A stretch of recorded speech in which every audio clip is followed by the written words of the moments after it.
Student welcome back to my channel Akhil math classes. तो बच्चों अब हम स्टार्ट करने वाले हैं क्वेश्चन नंबर बी। तो ये रहा सवाल आपके सामने।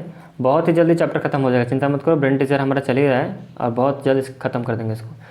तो सारे कॉन्सेप्ट मैंने आपको समझा दिया, ऐसा कुछ नहीं है जो बाकी है। और कुछ नए नए क्वेश्चन आपको मिलेंगे ब्रेन टीचर में, तो घबराना नहीं है, अच्छी तरह से हम करेंगे। तो यहाँ पर अच्छे अच्छे क्वेश्चन का लेवल आना शुरू हो गया है, ठीक है। तो पूरा फोकस करो। देखो बच्चों, हमारा सवाल क्या है हमारे सामने। Answer the following, find the product using suitable identity. जो आइडेंटिटी इस पर सूट कर जाए उसको वहाँ पर यूज़ करके आप इसको फाइंड आउट करो। तो सवाल है क्या हमारा, सवाल है बच्चों हमारा a+3, फिर ब्रैकेट में यहाँ पर a-3। मैं सवाल को और एक बार यहाँ पर लिख दे रहा हूँ, ठीक है। फिर यहाँ पर क्या है बच्चों, a² + 9 है। इसको मुझे सॉल्व करना है। सिर्फ बोला है फाइंड द प्रोडक्ट, ओके। तो बच्चों इसको नॉर्मल वे में भी किया जा सकता है, बट बहुत लंबा हो जाएगा, ठीक है। बट अगर हम आइडेंटिटी पढ़ चुके हैं तो क्यों ना इसको आइडेंटिटी यूज़ करके किया जाए। और यहाँ बोला भी है कि भाई सूटेबल कोई भी आइडेंटिटी जो आपको लग रहा है इसमें यूज़ होने वाला है, आप उसको यूज़ करो। सवाल में यही बोला गया है। तो रेडी हो सारे बच्चे, देखो मज़ा आएगा करने के लिए। a+3 होल इंटू a+3 सब ध्यान से देखेंगे। सारे फॉर्मूला आप याद रखो, मैं भी फॉर्मूला यहाँ पर लिखा हूँ ताकि आपको दिखा सकूँ कैसा यहाँ पर यूज हो रहा है। a+3 whole into a-3। क्या बच्चों आपको ये a+b होल इंटू a-b क्या दिख नहीं रहा है आपको? क्या आपको दिख रहा है बच्चों? ध्यान से देखो, ये जो हमारा फॉर्मूला है a+b होल इंटू a-b, क्या फॉर्मूला है इसका? a² - b²। तो सवाल को क्या बच्चों इसको इस फॉर्मेट में सेट किया है कि नहीं? देखो a+b होल इंटू a-b। अब सवाल को देखो, पहले यहाँ पर a+3 होल इंटू a-3 लिखा हुआ है। आप इसको यहाँ पर 3 को b मान लो और a को a तो a है और क्या, तो ये a+b होल इंटू a-b के फॉर्मेट में है कि नहीं? अगर ऐसा है, आपको दिख रहा है, तो क्या होता है इसका formula? a+b whole into a-b क्या होता है फॉर्मूला? इसका होता है a² - b²। मतलब ये जो है ये वही है, इसलिए यहाँ पर इक्वल टू का साइन यहाँ पे गिवन है। अगर आपको कहीं पर ऐसा दिखता है तो आप इसको इस फॉर्मेट में भी लिख सकते हो, क्या a² - b²। तो यहाँ पर वही लिखेंगे हम, क्या लिखेंगे? a², मतलब कौन? a कौन है? a तो a ही है ना, इसका मतलब a², फिर माइनस b का, b यहाँ कौन है? 3 है ना, तो यहाँ पर इसको b²। तो इतना मैंने कर दिया। मतलब a+3 होल इंटू a-3 के जगह पे मैंने ये लिखा, क्योंकि ये जो है ये वही है, okay. a+b whole into a-b जो है a² - b² सेम ही है, इसलिए ये दोनों को ना लिखते हुए मैंने ये लिखा a² - b²। क्लियर हो गया बच्चों? अच्छा, और बाकी के यहाँ पर जो साइड में था ना बच्चों, उसको ऐसे ही रखो साइड में, a² + 9, उसको ऐसे साइड में ही रखो। आप सिर्फ इस पर ही फोकस करो, होगा, ठीक है। अच्छा, a² का वैल्यू कितना होता है बच्चों? a² ही होगा, माइनस 3 का स्क्वायर का वैल्यू कितना होगा? 9 होगा। इसको ब्रैकेट में से रख दो, और ये तो ऑलरेडी पहले से था हमारा साइड में a² + 9। यहाँ तक क्लियर? बहुत ईजी कॉन्सेप्ट है। देखो नेक्स्ट। अच्छा, आप देखो फिर से वही फॉर्मेट हुआ कि नहीं? देखो ये आप a² को a मान लो, जो बोल रहा हूँ सब ध्यान से सुनो, माइंड पर फोकस रखो। ये जो a² आपको दिख रहा है ना, आप इसको a मान लो, और 9 जो है ना आप इसको b मान लो। तो क्या आपको देखो फिर से वही दिखा कि नहीं? a - b whole into a+b दिखा कि नहीं? तो वही सेम चीज़ है, a - b होल इंटू। देखो यहाँ पर कन्फ्यूज नहीं होना है बच्चों।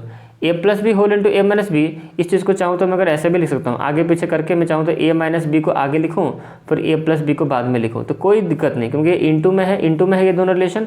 मतलब a - b और a+b दोनों का रिलेशन क्या है? इंटू, ठीक है। ये टोटल के बारे में बात कर रहा हूँ, a - b टोटल और a+b टोटल, ये दोनों किस में है? इंटू में है। तो इंटू में हम ऑर्डर चेंज कर सकते हैं, ओके, आगे पीछे कर सकते हैं, ओके। तो हमारा यहाँ पर देखो वही सेम ऑर्डर है, a - b whole into a+b। तो वही सेम फॉर्मूला क्या होता है? a² - b²। तो बच्चों a के जगह पे यहाँ पर कौन है? a² है। b के जगह पे यहाँ पर कौन है? 9 है। अब चाहो तो यहाँ पर साइड में लिख लो, बट एक्चुअली लिखा नहीं जाता, ठीक है। मैं आपको बता दूँ लिखा नहीं जाता है, बट आपको समझने के लिए आपको लिख देता हूँ, बट आप लिखना मत एग्जाम में। यहाँ पर मान लो a की वैल्यू यहाँ पर आपने माना a² और b की जो वैल्यू यहाँ पर उसको 9 माना है, ठीक है। मतलब 9 को अपने b की वैल्यू माना है। तो अब ऐसे करके देखो, ये a - b whole into a+b आपको दिखेगा। तो क्या होता है फॉर्मूला? a² - b²। तो a है कौन यहाँ पर? a² ही है ना, a। तो a² मैंने यहाँ पर लिखा। इस a² लिखने का मतलब होता है कि मैंने सिर्फ क्या लिखा है? सिर्फ a ही लिखा है, बट मुझे a का स्क्वायर करना है। तो ये लिखा मैंने a और इसका मैंने स्क्वायर किया। a का मतलब होता है a का स्क्वायर, देखो, ठीक है। तो इसको a² के ऊपर स्क्वायर होगा, फिर माइनस b का स्क्वायर। b कौन है यहाँ पर? 9 है, तो इसका मतलब 9 का स्क्वायर, ओके। अब इसको आप सॉल्व कर दो, पावर के ऊपर पावर, दोनों पावर मल्टीप्लाई, तो कितना हो जाएगा? सिंपल सी बात है, एक मिनट गलती हो गया, a⁴ होगा, माइनस 9 का स्क्वायर होता है 81। तो ये होगा आपका आंसर। समझ में आ गया? ये होगा आपका आंसर। क्लियर? आगे बढ़े बच्चों, नेक्स्ट क्वेश्चन पे चलते हैं। आ जाते हैं क्वेश्चन नंबर बी पे। देखो ध्यान से सवाल क्या है यहाँ पर, क्वेश्चन नंबर बी। आपको मज़ा आएगा करने के लिए। देखो सवाल ये है हमारे सामने, कैसे इसको करें? सब फोकस करो, सब ध्यान से देखो। देखो इस तरह के सवाल बहुत इंपॉर्टेंट होता है, इसका भी यहाँ पर इंपॉर्टेंट मार्किंग कर दो, आप चाहो तो करना चाहते हो तो कर लेना। यहाँ पर इंपॉर्टेंट सवाल है, ये अलग टाइप का क्वेश्चन है। इस टाइप के क्वेश्चन को कैसे करते हैं पर्टिकुलरली बच्चों, इस टाइप के क्वेश्चन को करने का एक मेथड है, वो मेथड मैं अभी बताने जा रहा हूँ। बस आप सब फोकस करो और ध्यान से सुनो, मैं क्या क्या आपको समझाने की कोशिश कर रहा हूँ। समझना ध्यान से, ईजी ही है। इस तरह के सवाल ऐसे ही बनेंगे, इसी मेथड से बनेंगे। तो वो मेथड क्या है अब मैं आपको समझाने जा रहा हूँ। देखो तो पहले हम लिखेंगे बच्चों x square plus 1/x square equal to कितना है 6। सब ध्यान से सुनेंगे, ये हमारा सवाल है, ये मैंने सवाल को ही लिखा हुआ है। यहाँ साइड में यहाँ पर मैं लिखूंगा बच्चों गिवन, क्या लिखूंगा यहाँ पर गिवन, मतलब सवाल में गिवन था ये वाला, ये जो रिलेशन है ना हमें सवाल में गिवन था। सवाल बोल रहे हैं कि अगर x square plus 1/x square equal to 6 होता है तो बताओ x to the power 4 plus 1/x to the power 4 की वैल्यू क्या होगी। सवाल ये बोला है हमें। देखो तो पहले मैंने ये चीज़ें लिखी, यहाँ पर साइड में लिख दिया गिवन, भाई ये सवाल में गिवन था, इसमें हमारा कोई हाथ नहीं है, ये सवाल में गिवन था हमारा। अच्छा अब क्या करना है बच्चों, आपको यहाँ पे एक चीज़ लिखनी है। क्या लिखनी है बच्चों, यहाँ पर एक लाइन लिखनी होगी आपको, ध्यान से देखना इस चीज़ को। स्क्वायरिंग बोथ साइड आई है, ठीक है, स्क्वायरिंग बोथ साइड। अब यहाँ पर आपको कन्फ्यूजन है, सर बोथ साइड क्या, यहाँ पर कितने साइड है बच्चों, यहाँ पर 2 साइड है। अब बोलो सर कौन से साइड, यहाँ पर आपने यहाँ पर जो लिखा है ना स्क्वायरिंग बोथ साइड, मतलब दोनों साइड को स्क्वायरिंग करो। इसका मतलब तो ये होता है ना, इस लाइन का मतलब ये होता है कि दो जो साइड है उसको स्क्वायर करो। तो 2 साइड कौन से है बच्चों ना, LHS एंड RHS। आप बोलो सर कहाँ दिखाइए।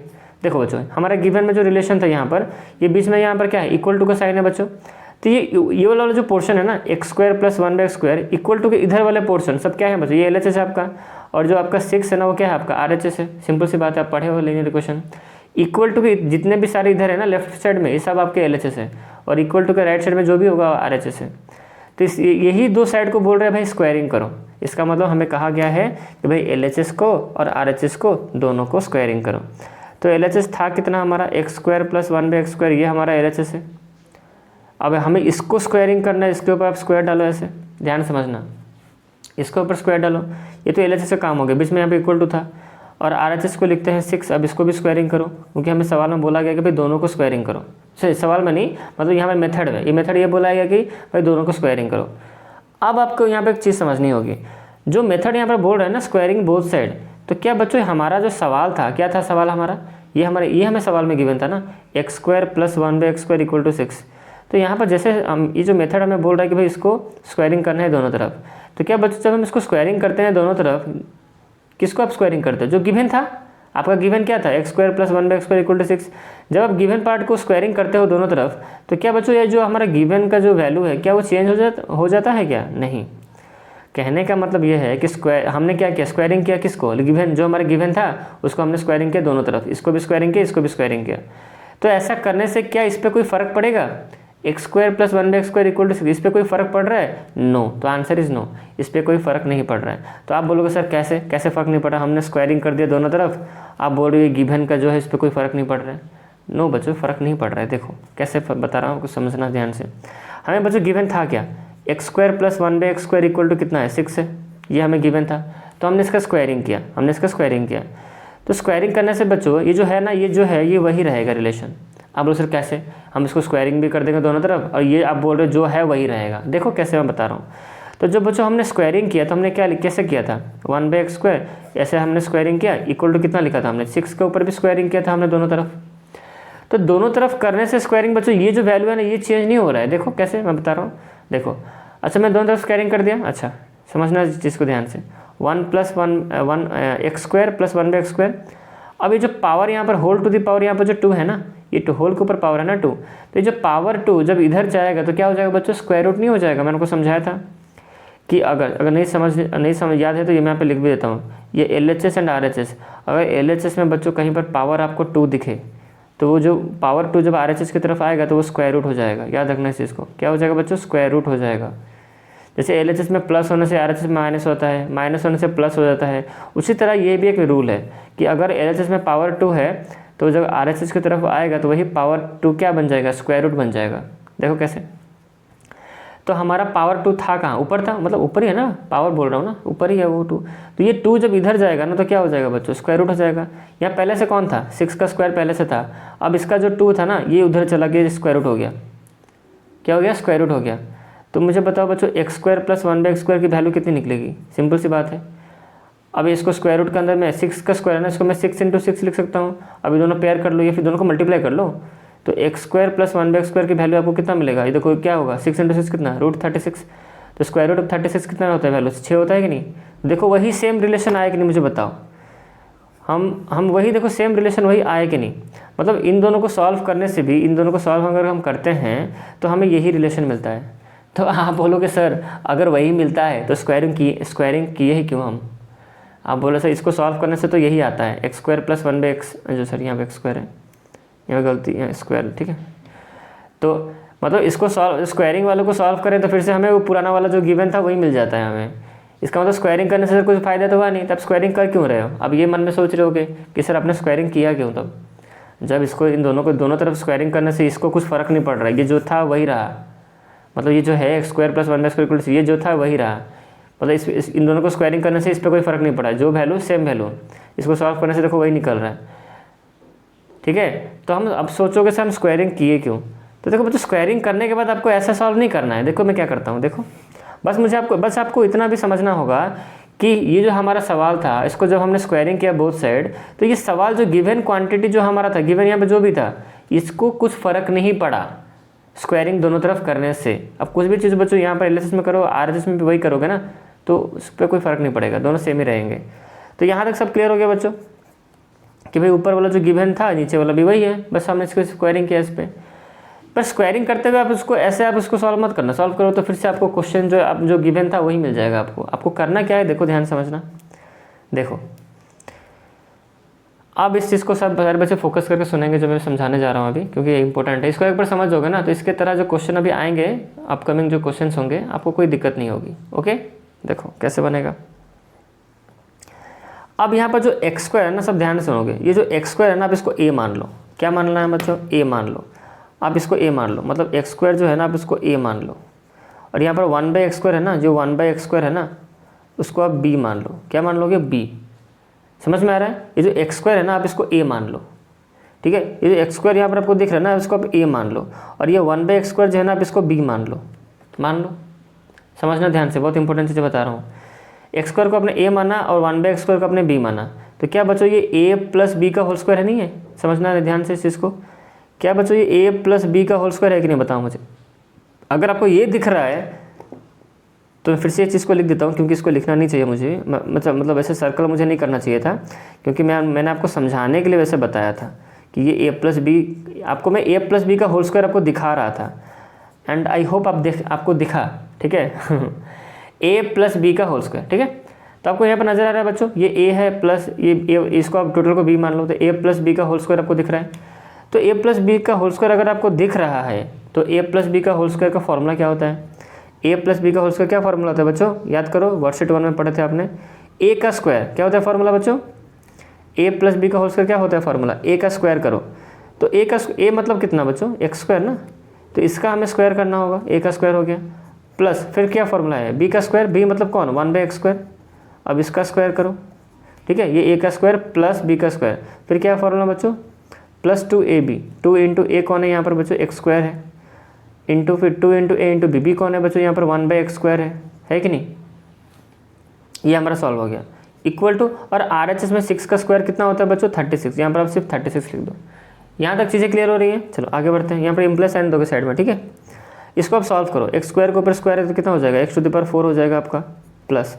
अब इसको आप सॉल्व करो, 1/x² के ऊपर फिर स्क्वायर है, तो इसका आंसर कितना निकलेगा बताओ आप? मैं आपको यहाँ पर करके दिखा दे रहा हूँ रफ में। देखो रफ पार्ट देखो, यहाँ पर लिखा हुआ है 1/x² के ऊपर आपका स्क्वायर है ना, इसको सॉल्व करने से कितना आंसर आएगा? सॉल्व करो। 1/x² के ऊपर स्क्वायर का मतलब क्या होता है कि भाई 1/x² को 2 बार मल्टीप्लाई किया गया है ऐसे, इसका मतलब ये होता है ना। तो अब देखो 1 मल्टीप्लाई विथ 1 कितना? 1 हो जाएगा, बाय x² इंटू x² कितना हो जाएगा? x⁴ हो जाएगा। क्यों? देखो ये देखो, अरे सिंपल सी बात है बच्चों, x² इंटू x² क्या होगा? 4 नहीं होगा? देखो बेस इक्वल है, बेस में इंटू है तो पावर क्या हो जाएगा? प्लस हो जाएगा, 2 + 2 तो आए कि नहीं? x⁴ आए कि नहीं? ठीक है, तो इतना होगा आंसर 1/x⁴। तो यहाँ पे इसको सॉल्व करने से वैल्यू कितना आएगा? 1/x⁴ आया आंसर, मतलब यहाँ पर वैल्यू आएगा। ठीक है, यहाँ तक चीज़ें क्लियर? अच्छा, अब ध्यान से देखो इस चीज़ को, ये एक्स स्क्वायर क्या हो गया, कैंसिल हो गया क्योंकि यहाँ पर सारे रिलेशन इनटू में है। तो यहाँ पर बचा क्या, इस जगह पर सिर्फ बचा क्या, कटने के बाद क्या बचा यहाँ पर प्लस का साइन, तो यहाँ पर 2 बचेगा इक्वल टू यहाँ पर 36 तो पहले से था उधर RHS की तरफ। ठीक है, तो अब देखो आंसर हमारा निकलने ही वाला है। ये x⁴ ये जो है उसको वैसे लिखो, यहाँ पर +2 है ना, किस तरफ है, ये इक्वल टू का साइन है, मतलब LHS की तरफ +2 है, तो LHS की तरफ +2 उधर जाएगा तो क्या हो जाएगा बच्चों, माइनस हो जाएगा, 36 - 2। तो यहाँ पर सिंपल सी कहानी बच्चों ये हमारा आया आंसर। तो x⁴ + 1/x⁴, इसको सॉल्व करो, आंसर कितना निकलेगा 34। तो ये हो गया हमारा आंसर। देखो हमें सवाल में क्या पूछा था, देखो सवाल में क्या पूछा था कि भाई वैल्यू निकालो किसका, x⁴ + 1/x⁴ की वैल्यू निकालो। तो देखो हमने वैल्यू निकाला कि नहीं, देखो ये आया कि नहीं, यहाँ पर देखो, इसको मैं यहाँ पर बॉक्स में रख देता हूँ। तो ये रहा हमारा आंसर, फाइनल आंसर। तो यहाँ आपका सवाल खत्म। हमें इसका वैल्यू पूछा था, इसका वैल्यू निकला कितना, 34 निकला। तो 34 इज़ द आंसर। आंसर कितना हुआ बच्चों, 34। आप आंसर क्या लिखोगे, 34 इज़ द आंसर, इसका वैल्यू। देखो अच्छा सवाल था कि नहीं मुझे बताओ, आपको आई थिंक कॉन्सेप्ट सारे समझ में आ गए कि मैंने क्या समझाया आपको।